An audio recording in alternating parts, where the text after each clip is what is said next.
ஒரு குடும்பத்துக்கு தகுந்த ரேஷன் அரிசி 20 kg வந்து கொடுப்பாங்க. எங்கள் வீட்டில் வந்து 5 பேர் சார் மொத்தம். நான், அப்பா, அம்மா, அண்ணன், அக்கா 5 பேர். அந்த 20 கிலோ அரிசி வந்து பத்தாது. அப்படி அந்த ஷார்ட்டேஜ் ஆகிற டைமில் வந்து ஒரு நாள் காலையில் செஞ்ச சாதம் பிளேட் வச்சாங்க, சாப்பிட்டுட்டேன். வழக்கமாக அம்மா 2வது பிளேட் வைப்பாங்க. நான் சின்ன வயசுல என்ன சார் தெரிய போகுது, அவங்க வீட்டில் சாப்பாடு இல்லை இருக்கு, இந்த கஷ்டம்லாம் நம்மளுக்கு தெரியாது.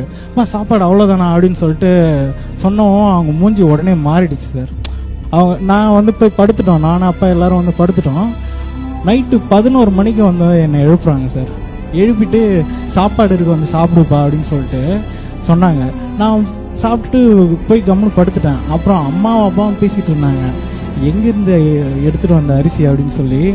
அப்போ வந்து இந்த ரேஷனில் வந்து பொங்கல் சமயத்தில் இந்த பச்சரிசி கொடுப்பாங்க சார். அந்த ரைஸ் வந்து ரொம்ப நாளாக இருந்து புழு புழுத்து கல் வச்சு இருந்தது சார்.